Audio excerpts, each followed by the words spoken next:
Le brevet, comment ça marche? Alors, il faut savoir que le brevet est décomposé en deux. Il y a une partie qui correspond au contrôle continu, c'est-à-dire l'évaluation du socle de compétences, qui porte sur 400 points. Et il y a les épreuves finales qui se déroulent en fin d'année de troisième, qui sont aussi sur 400 points. Alors, le contrôle continu, c'est quoi? C'est tout simplement l'évaluation du socle de compétences. Et ce socle de compétences est décomposé en 5 domaines.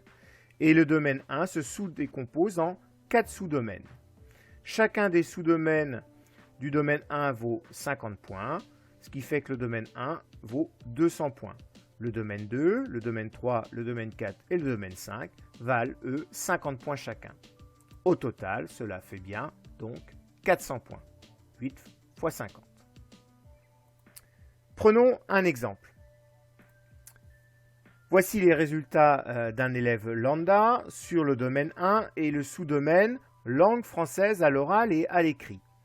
Ici, on peut voir l'ensemble des résultats des évaluations faites au troisième trimestre de troisième. Ici, l'ensemble des résultats d'évaluation au deuxième trimestre de troisième. Puis ici, au premier trimestre de troisième. Et enfin, la dernière ligne correspond à l'ensemble des résultats obtenus lors de l'année de 5e et de l'année de 4e. Si je vais un petit peu plus dans le détail sur cette année N-1 et N-2. Donc ici, en fait, l'élève a été une fois absent lors d'une évaluation sur une compétence. Il a obtenu 6 maîtrises insuffisantes lors de ses années de 5e et 4e. 20 maîtrises fragiles, ça correspond à cette partie-là. Et 51 maîtrises satisfaisantes, ça correspond à la partie vert clair.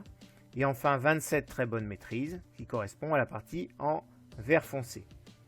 Donc ici sont projetés l'ensemble de ces résultats sur le cycle 4. Le cycle 4, c'est ce qui correspond à la 5e, la 4e et la 3e.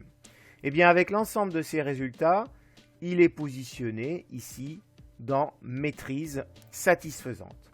Or, maîtrise satisfaisante rapporte 40 points. Donc, autrement dit, sur ce domaine 1.1, cet élève obtiendrait 40 points sur 50 points possibles. Si maintenant je projette l'ensemble de ces résultats sur l'ensemble du cycle 4 pour tous les sous-domaines du domaine 1 et les domaines 2, 3, 4 et 5, voici ce que l'on obtient. Donc le premier, le domaine 1.1, on a vu tout à l'heure, c'était 40 points. Ici, pour le domaine 1.2, il obtiendrait une maîtrise fragile. Donc fragile, ça rapporte 25 points. Pour le domaine 1.3, il obtiendrait à nouveau 40 points. Et ainsi de suite. Le total ici, obtenu par cet élève, serait alors de 325 points sur 400 points, possible pour le contrôle continu. Passons maintenant aux épreuves finales. Alors, quelles sont-elles? Alors, la première épreuve, c'est l'épreuve de français. Elle dure 3 heures, c'est un écrit, elle vaut 100 points. La deuxième épreuve, c'est l'épreuve de mathématiques. Cette épreuve dure 2 heures, c'est aussi un écrit, ça vaut aussi 100 points. Troisième épreuve, toujours un écrit, c'est 2 heures et il s'agit de l'histoire-géographie et de l'enseignement moral et civique. Ça vaut 50 points. La quatrième épreuve écrite qui dure 1 heure, c'est l'épreuve de sciences, qui vaut aussi 50 points. Et enfin, il y a la dernière épreuve, l'épreuve d'oral, qui est aussi sur 100 points. Alors, cette épreuve d'oral, elle peut être individuelle ou on peut choisir de la passer collectivement à 2 ou à 3. Mais cela vaut 100 points dans tous les cas de figure. Donc ici, le total des épreuves finales, c'est 100, plus 100, 200, plus 100, 300, 350, 400. Donc les épreuves finales valent 400 points. À cela peut s'ajouter pour certains élèves jusqu'à 20 points s'ils ont suivi l'option latin ou qu'ils ont participé à la chorale et qu'ils ont atteint les objectifs. Alors ça peut être 0, 10 ou jusqu'à 20 points.